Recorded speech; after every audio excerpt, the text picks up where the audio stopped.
제59장입니다. 구약성경 1040페이지입니다. 이사야 59장 15절 중반부터요. 15절 중반부터 60장 1절까지 보겠습니다. 조금 길지만 제가 읽어보겠습니다. 따라오시길 바랍니다. 이사야 59장 15절 중반부터 여호와께서 이를 살피시고 그 정의가 없는 것을 기뻐하지 아니하시고 사람이 없음을 보시며 중재자가 없음을 이상히 여기셨으므로 자기 팔로 스스로 구원을 베푸시며 자기의 공의를 스스로 의지하사 공의를 갑옷으로 삼으시며 구원을 자기의 머리에 써서 투구로 삼으시며 보복을 속옷으로 삼으시며 열심을 입어 겉옷으로 삼으시고 그들의 행위대로 갚으시되 그 원수에게 분노하시며 그 원수에게 보응하시며 섬들에게 보복하실 것이라. 서쪽에서 여호와 이름을 두려워하겠고 해 돋는 쪽에서 그의 영광을 두려워할 것은 여호와께서 그 기운에 몰려 급히 흐르는 강물같이 오실 것이미로다.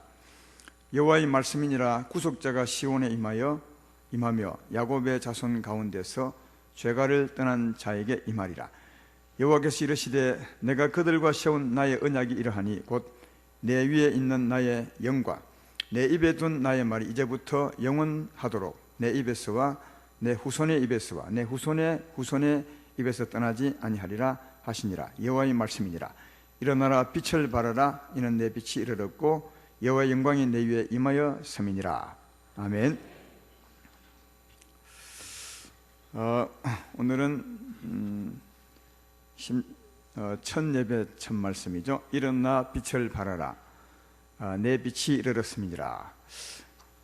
이 말씀 많이 듣고 또 연초되면 많이 권하는 말씀인데 아마 이렇게 말한 하나님의 참 의미를 잘 모르는 것 같아요. 그래서 오늘은 이렇게 말씀하신 그 깊이 있는 의미가 무엇인가 하는 것을 깨달아 알게 되기 바라고요. 그래서 진짜 빛을 바라며 살아가는 그런 새해가 되기를 바랍니다.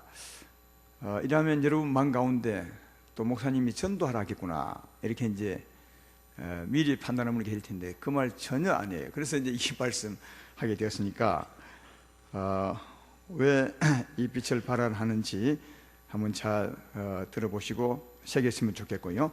오늘 말씀 본문과 본문 앞에 보면 구원이 무엇인가에 대해서 설명하고 있습니다. 우리가 구원에 대한 말씀을 참 많이 듣지만 우리 하나님이 우리에게 바라는 구원, 우리에게 이루신 구원의 참 의미를 잘 모르는 것 같아요. 그 구원이 무엇인가, 또 어떻게 구원하셨는가, 그리고 왜 구원하셨는가, 이런 말씀을 아주 잘 말씀해 주고 있습니다. 특별히 오늘 우리가 마음 쓰고 들어야 될 말씀은 왜 구원하셨는가 하는 겁니다. 왜 우리를 구원하셨는가 하는 것을 잘 들으셔서 왜 구원하신 그 이유대로 사는 거겠죠. 그렇게 그냥 살아보시면 이후로 우리 삶이 진짜 복이 있을 것이다, 그렇게 생각합니다. 오늘 본문 앞에는 구원받기 전에 우리 인생이 어떻게 살아오는가 사는가 하는 그 모습을 잘 볼 수 있습니다. 그 모습을 보면 하나님이 구원하신 이유를 잘 알 수가 있습니다. 오늘 본문 앞에 59장 1절로 2절을 한번 읽어보겠습니다. 거기 보면 우리 죄가 어떻게 되는지를 잘 알 수 있습니다. 여호와의 손이 짧아 구원하지 못하심도 아니요 귀가 둔하여 듣지 못하심도 아니라 오직 너희 죄악이 너희와 너희 하나님 사이를 갈라놓았고 너희 죄가 그의 얼굴을 가리어서 너희에게서 듣지 않으시게 함이니라. 이 말은 많이 들으셨죠? 제가 참 많이 설교했던 것 같습니다. 우리 죄가 하나님에게서 멀어지는 겁니다. 하나님과 우리 사이를 벌어지게 하죠. 그러니까 우리 죄가 하나님에게서 멀리 떠나는 것이고 또 한편은 하나님의 얼굴을 가리는 것입니다. 우리가 죄를 지으면 멀리 멀어지는 것이고 하나님의 얼굴을 가리기 때문에 하나님이 아무리 구원하고 싶어도 할 수 없는 것이다. 그래서 여호와의 손이 짧아 구원하지 못함도 아니고 귀가 둔해 듣지 못하심도 아니라 너희 죄가 너희 스스로 나를 떠나가기 때문에 구원할 수 없는 것이다. 그리고 왜 떠나가고 왜 하나님 앞에 그 장벽을 놓는 것인가 하는 것은 3절을 보면 잘 나와 있습니다. 3절은 이는 너희 손이 피해 또 너희 손가락이 죄악에 더러워졌으며 너희 입술은 거짓을 말하며 너희 혀는 악독을 내밀어. 이 말은 그냥 단지 전진다는 말이 아닙니다. 이미 우리 인생은 더러워져 있다는 거죠. 손이 피해 너희 손가락이 죄악에 더러워졌으며, 이미 우리 인생은 더러워져 있다. 다르게 말하면 뭐 손이 더럽겠습니까? 발이 더러워지겠습니까? 우리 마음이 더러운 거죠. 모든 죄는 마음에서 나오니까 이미 마음이 더러워져 있기 때문에 죄를 지을 수밖에 없다고 말씀하고 있습니다.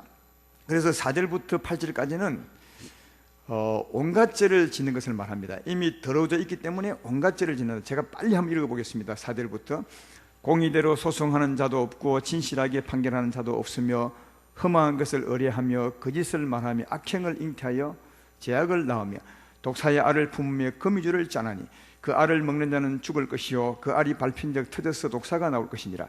그 짠 것으로는 옷을 이룰 수 없을 것이요 행위로는 자기를 가릴 수 없을 것이며 그 행위는 죄악의 행위라.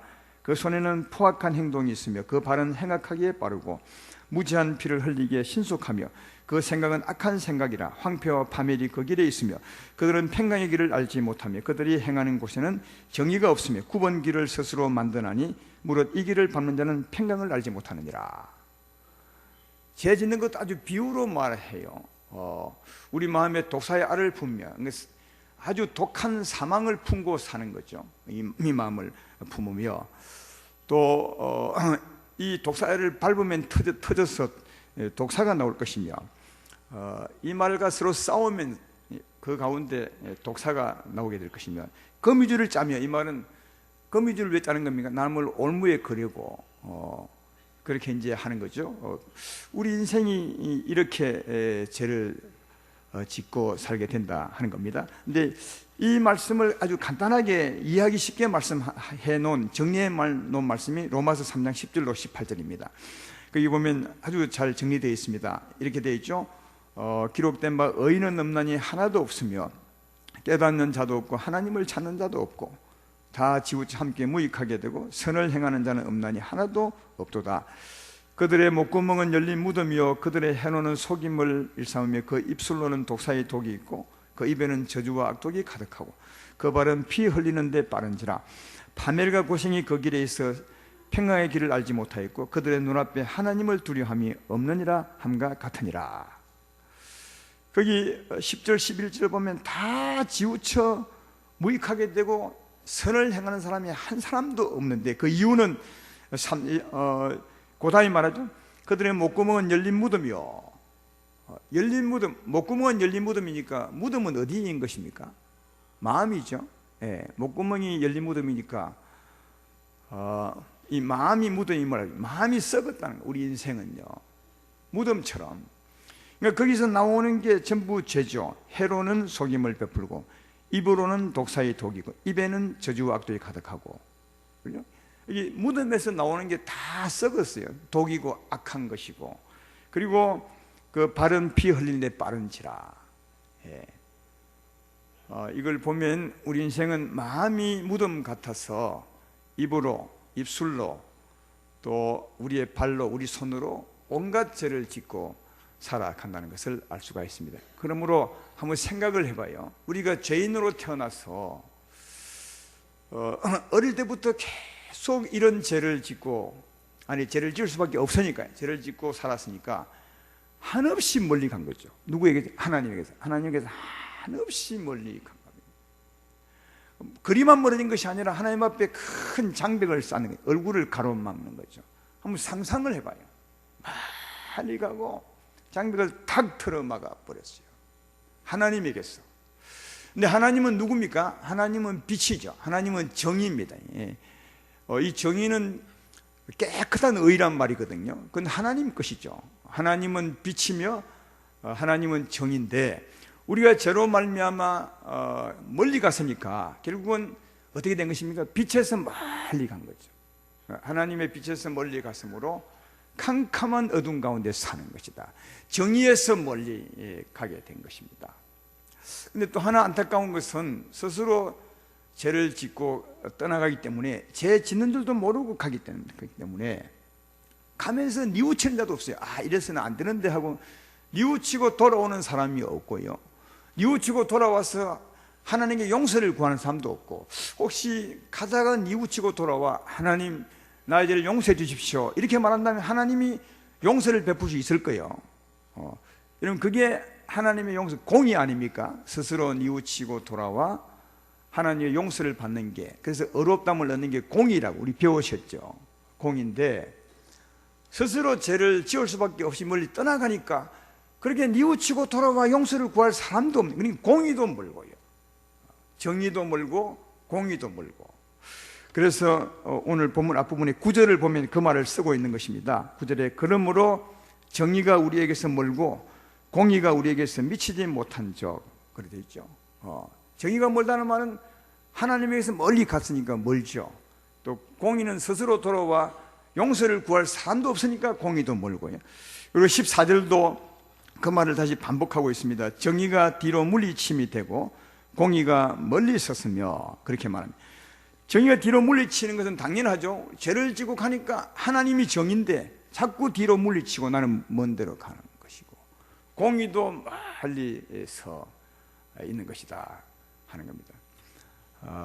사랑하는 점, 이제 여기서 문제가 있는 것은 왜 죄를 짓고 하나님에게서 멀어진 것에 문제가 있느냐 하는 겁니다. 이게 문제인데 무슨 문제냐 하면 아까 읽었던 7절 8절 59장 7절 8절을 보십시오. 거기 보면 그 발은 행악하기에 빠르고 무지한 죄를 무지한 피를 흘리기에 신속하여 그 생각은 악한 생각이라 황폐와 파멸이 그 길에 있으며 그런 평강의 길을 알지 못하며.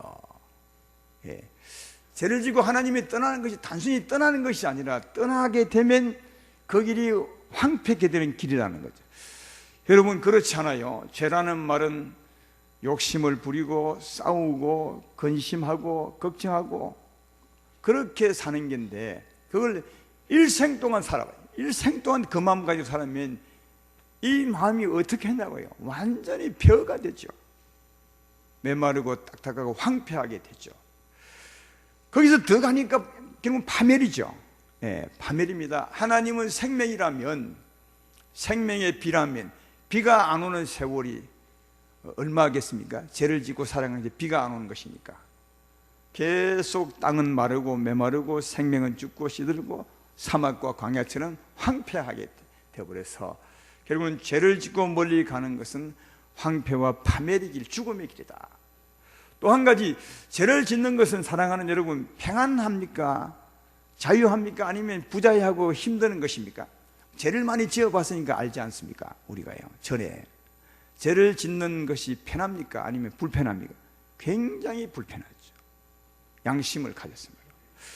그래서 이런 말이 있지 않습니까? 누가 싸울 때 때린 사람은 그 밤에 발을 옹그리고 자고 맞은 사람은 발을 쭉 펴고 잔다는 말이 있는 것처럼 죄를 지으면 불편합니다. 평강의 길이 없다는 거죠. 평안이 없다는 거죠. 그러니까 죄를 짓는 것은 파멸과, 아니 황폐와 파멸의 길이며 평강이 없는 저주의 길이죠. 사랑하는 여러분, 그래서 죄가 무섭다는 거죠. 그래서 하나님이 이 모습을 하늘에서, 오늘 제가 말씀을 몇 번 읽었어요. 이 말씀을 좀 정확히 알려고요. 그래서 말씀을 내가 근거 삼아 설명하는 겁니다. 그래서 하나님이 하늘에서 이 모습을 다 본 것입니다. 그래서 마음 되게 아프셨어요. 근데 그 중에 가장 안타까운 게 뭐냐 하면, 이건 뭐겠어요? 하나님이 인생을 하늘에서 내다볼 때 가장 안타까운 게, 참 안타깝다 이렇게 마음 먹으셨는데, 그 안타까움이 뭐겠어요? 무엇 때문에 밤의 길을 가는 것입니까? 무엇 때문에 평강을 알지 못하고 그 죽음의 길을 가는 것입니까? 이유가 뭐게? 하나님이 그것 때문에 안타까워하는 거예요. 뭐겠습니까? 죄를 짓는 거죠. 무엇 때문에 죄를 짓는 것입니까? 빛이 없는 거죠. 하나님의 빛이 있으면 빛을 비출 수 있는데 빛이 없으니까 계속 하는 거예요. 정의가 없는 거죠. 제 말 예를 들면 아멘 합시다. 그러니까 하나님이 인생을 볼 때 제일 안타까운 게 빛이 없는 거예요. 그러니까 죄를 지을 수밖에 없고 하나님에게 멀어질 수밖에 없고 고통과 파멸의 길을 가는 겁니다. 빛이 정의가 없으므로. 그래서 오늘 본문 첫 절에 그 말 한 겁니다. 첫 절은 15절 중반부이죠. 여호와께서 이를 살피시고 그 정의가 없는 것을 기뻐하지 않으시고, 정의가 없는 거예요. 그게 너무 안타까운 거예요. 그러니까 이 말씀 속에는 내가 정의를 주어야 되겠구나 이런 마음이 있는 거죠. 그죠? 예. 하나님이 보시고 안타까운 것은 우리 인생의 빛, 곧 정의가 없는 것이구나. 그래서 이 멸망길을 가는 것이, 이걸 너무 안타까이 여기셨으니까 정의를 이제 주고자 하는 마음을 잡수신 것을 볼 수가 있는데, 그러나 하나님이 빛이고 정의이기 때문에 그 정의를 주려면 이런 일을 하는 사람이 있어야 됩니다. 무슨 말이냐 하면, 우리 인생은 죄를 져서 계속 하나님을 뒤로 하고 떠나죠. 정의를 뒤로 물리치고 떠나는 것이니까 누군가 한 사람, 사람이니까 사람이 필요해요. 누군가 가서 말해줄 사람이 필요한 거죠. 여보시오, 그 길을 가는 것은 하나님께 멀어지는 길이요, 어둠의 길이요, 사망의 길이요, 돌아오시오, 회개하고 돌아오시야 당신이 사는 것, 이렇게 말해줄 사람이 필요한 거예요. 사람이니까 사람의 말로서 말해줄 사람이 필요한 거죠. 그렇죠? 그래야 그 가던 길을 돌아오지 않겠습니까? 지금 가는 길이 하나님에게서 멀어지는 긴 줄도 모르고 가는 사람인데 누군가는 가서 말해줘야 돼요. 돌아오시오. 돌아와야 사는 것입니다. 이게 말해줄 사람이 필요하고, 또 그가 죄를 지음에 갔으니까 돌아올 때 그 지었던 죄를 용서해 주어야 돼요. 그렇죠? 누군가 책임져 줘야 돼. 그것도 사람이 지은 죄니까 사람이 책임져 줘야 돼요. 근데 문제는 이것입니다. 그렇게 할 사람이 없다는 거죠. 하나님 빛과 정의와 이 죄인 사이에서 그렇게 외쳐줄 중재자가 없는 거라는 거예요. 그게 또 하나님의 안타까워요. 그래서 그다음 16절을 보십시오. 하나님이 사람이 없음을 보시며 중재자가 없음을 이상히 여기셨으므로. 그렇죠? 그 말이에요, 이게. 예. 빛을 주려면 중재자가 있어야 돼요. 사람이 필요하다. 중재할 사람이 없는 거예요. 사람에게 아무리 찾아봐도. 그래서 어떻게 하셨느냐, 그 다음에 자기 팔로 스스로 구원을 베푸시며 자기의 공의를 스스로 의지하사. 자기 팔로, 이 말은 내가 이 백성의 중재자가 되어야 되겠구나, 이렇게 생각합니다. 내가 이 백성을 내가 구원해야 되겠구나, 다르게 말하면 내가 중재자가 되어야 되겠구나, 그렇게 마음 먹으십니다. 중재자가 무엇입니까? 사람이 되어 오는 거죠. 사람이 되어 오셔서 아까 말했던 것처럼 여보시오, 그 길 가면 안 됩니다, 돌아오시오, 이 말 해줘야 되고, 돌아온 사람의 죄를 대신 짊어져 줘야 되는 거죠. 그게 중재자입니다. 그래야 이 인생에게 말이에요, 정의를, 빛을 줄 수가 있는 것임을 알 수가 있다 하는 겁니다.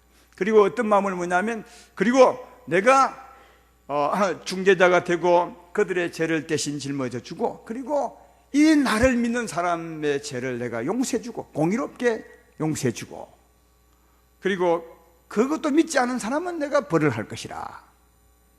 예. 그렇게 이제 이 예언의 말씀이니까 마음 잡수신 거예요. 그 마음 잡수의 표현이 17절 18절이에요 18절 17 읽어볼까요? 공의를 갑옷으로 삼으시며 구원을 자기 머리에 써서 투구로 삼으시며 보복을 속옷으로 삼으시며 열심을 입어 겉옷으로 삼으시고 그들의 행위대로 갚으시되 그 원수에게 분노하시며 원수에게 보응하시며 섬들에게 보응하시니라. 이 17절 말씀은 이 비유로 아주 표현을 간략하게 쓴 것이죠. 그러니까 아까 주님이 중재자가 되겠다 했습니다. 우리의 죄를 대신 다 담당하시고 용서해 주겠다 하셨습니다. 그래서 그걸 믿음으로 나오면 공의롭게 용서해. 이게 공의로 갑옷을 입으시며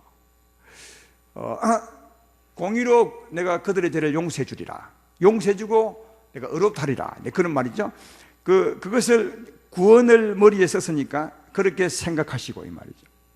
그리고 또 보복을 속으로 삼으시고, 속으로는 이 백성들로 하여금 죄짓게 했던 원수는 내가 보복하리라. 보복으로 속옷을 삼았다는 말은 속으로 그렇게 생각했다는 말이죠. 그리고 믿지 않는 사람도 벌하리라. 그리고 또 열심을 입어 겉옷을 삼으, 이 말은 그 일을 내가 열심히 해서 반드시 그렇게 하리라, 이 말이죠. 아시겠어요? 그 말이 17절 18. 그러니까 하나님이 자기 손으로 중재자가 되시고 그것을 믿는 사람은 내가 구원하시고 믿지 않는 사람은 벌하지만 또 우리 인생을 죄짓게 된 원수들은 내가 보복하리라. 그런 마음을 하나님이 생각하시고 마음에 새기시고 열심을 해야지 이렇게 생각하셨다는 거죠. 이 말씀이 그 말이요. 사랑하는 여러분, 근데 이 말씀은 이사야 선지자가 예언한 겁니다. 예언한 거예요. 언젠가 그리 하겠다는 거예요. 하나님의 예언이니까 언젠가 내가 중재자가 되어서 그리 하겠다. 그렇게 이제 하신 것인데, 여러분, 이 하나님의 언약 중재하신 대로 하나님이 친히 사람이 되어 오셔서 중재자가 되신 분이 누굽니까? 이분이 예수님이신 거예요. 사람 중에 중재자가 없는 거예요. 모두가 다 죄인이니까 할 사람이 없는 겁니다. 그래서 내가 구원하리라 해서 스스로 중재자가 되어 오신 분이, 왜 중재는 사람이 해야 되니까요. 하나님이 사람 되어 오신 분이 누구시라고요? 예수님이시라는 거예요. 먼 훗날, 오늘 예언의 말씀은 예수님 오시기 전에 약 한 600년 전의 일이면 600년 후의 일을 주님이 예언하신 거죠. 언젠가 내가 사람 되어 오셔서 중재자가 되리라. 그래서 하나님이 사람 되어 오신 분이 누구냐? 예수님이시죠. 그래서 히브리서 8장 6절에는 이렇게 말합니다. 그러나 이제 그는 그 아름다운 직분을 얻으셨습니다. 예수에 대한 말을 하는 겁니다. 그는 더 좋은 약속으로 세우신 더 좋은 언약의 중보자니라. 그렇게 말하죠. 더 좋은 약속으로 세우신, 언제 이 약속을 세우셨습니까? 하나님이 오늘 본문에 예수님 오시기 전 약 한 5, 600년 전에 주님이 언약했습니다. 내가 내 손으로 구원하리라. 그 언약하신 대로 그 후에 오셔서 세우신 더 좋은 언약의 중보자가, 예수님이 중보자라고 오셨다. 중재자로. 그래서 예수님 오셔서 하신 일이 뭐죠? 중재한 일입니다. 맨 처음 외친 말이 뭐죠? 회개하라, 천국이 가까이 있다. 이 말이 뭡니까? 여러분이요, 그 길 가면 안 됩니다. 그 길 가는 것은 멸망의 길입니다. 황폐와 파멸의 길입니다. 평강이 없습니다. 돌아오시오. 회개하고 돌아오시. 그게 주님이 외친 말입니다. 중재자로 오셔서 외친 말이에요. 왜? 돌아와야 하니까요. 그리고 돌아온 그들의 죄를 다 짊어져 준 거죠. 우리 인생의 죄짐을 그가 짊어지시고 십자가로 죽음으로 그 죄를 담당. 예수님은 중재하셨다는 거예요. 중재자로. 왜? 사람 중에 그런 사람이 없었으므로 하나님이 스스로 중재자가 되시기 위해서 사람으로 오셨고 그 중재 일을 하신 것을 발견해 볼 수가 있었습니다. 이미 우리 시대에 보면 주님은 이미 오셔서 오라 하셨고 돌아오라 하셨고 지금도 외치고 계시고, 그리고 돌아온 우리의 죄를 짊어지기 위해서 십자가를 담당했습니다. 정말 믿으면 아멘 합시다. 그러므로 누구든지 예수님을 믿으면 죄에서 벗어나 의롭게 될 줄로 믿습니다. 공의롭게 구원을 받게 될 줄로 믿습니다. 그래서 예수님을 믿으면 의롭게 되고 죄에서 벗어나 의롭게 되고, 그 다음 하나님이 우리를 구원하신 이유는 뭘 주기 위한 것이었습니까? 아까 하나님의 안타까움이 뭐였습니까? 정의가, 빛이 없는 거죠. 그래서 하나님이 예수 믿는 우리에게 준 것이 빛이라는 거예요. 공의라는 거예요. 공의를 주려고, 아니 정의를 주려고 빛을 주려고 우리를 구원하신 것이다. 그래서 오늘 본문 뒤에 보면 이 하나님의 구원에 대해서 말씀하지 20절을 보라고요. 여호와의 말씀이니라 구속자가 시온에 임하여 야곱의 약속 자손 가운데서 죄가를 떠난 자에게 임하리라. 하나님의 구원 구속자가 누구에 임한다고요? 야곱의 자손 가운데서, 죄인 가운데서, 특히 하나님의 선택한 죄인 가운데서 죄가를 떠난 사람, 어떤 사람이 죄에서 벗어났죠?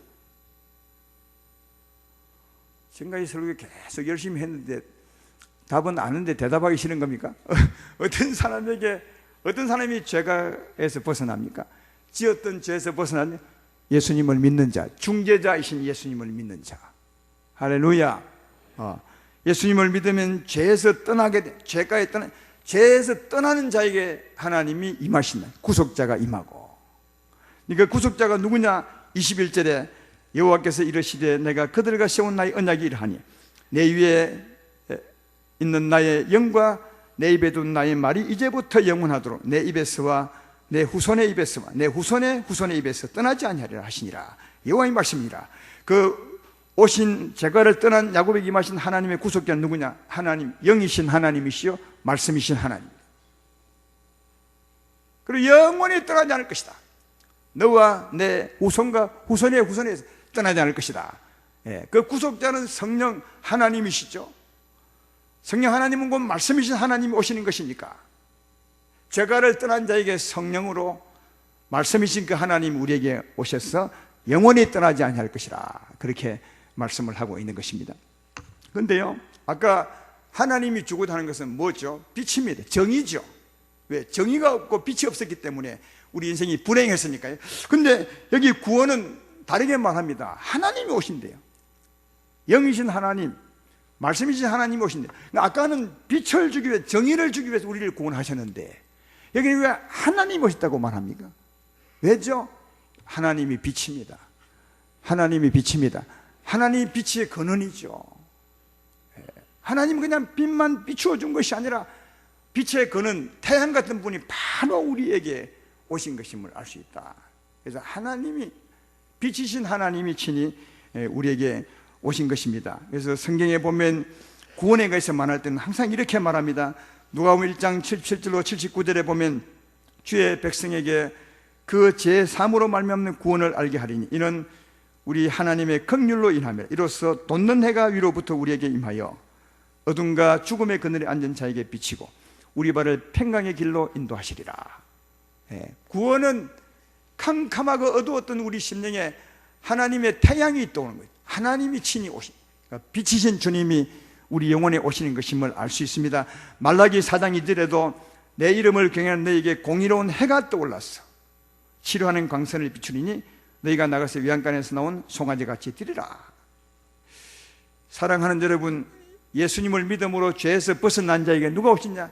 태양 같으신 주님이 우리 영혼에 오시는. 그래서 우리는 전에는 어둠이었는데 이제는 밝은 심령이 되고 낮에 아들이 된다는 사실을 잘 발견해 볼 수 있습니다. 그런데 이 태양은 영원히 지지 않습니다. 영원히 우리 가운데 머물러 있어서 우리는 영원히 빛의 자녀가 되는 것입니다. 이사야 60장 19절 20절에 그걸 말씀하고 있죠. 다시는 낮에 해가 내 빛이 되지 아니하며 달도 내게 빛을 비추지 않을 것이요 오직 여호와가 내게 영원한 빛이 되며 내 하나님이 내 영광이 되리니 다시는 내 해가 지지 아니하며 내 달이 물러가지 아니할 것은 여호와가 내 영원한 빛이 되고 내 슬픔의 날이 끝날 것입니다. 할렐루야. 그러니까 우리에게 오신 하나님이 우리 삶의 빛이죠. 영원한 빛. 다시는 이 해는 지지 않을 것이다. 이 말은 다시는 우리가 어둠의 자녀가 되지 않을 것이고 하나님의 자녀가 될 것이라, 그렇게 말씀하고 있습니다. 그러므로 사랑하는 여러분, 중재자로 친히 오신 사람이신 예수님을 믿게 될 때 그때 우리는 제3을 받게 되고 누가 오신다고요? 하나님이 오십니다.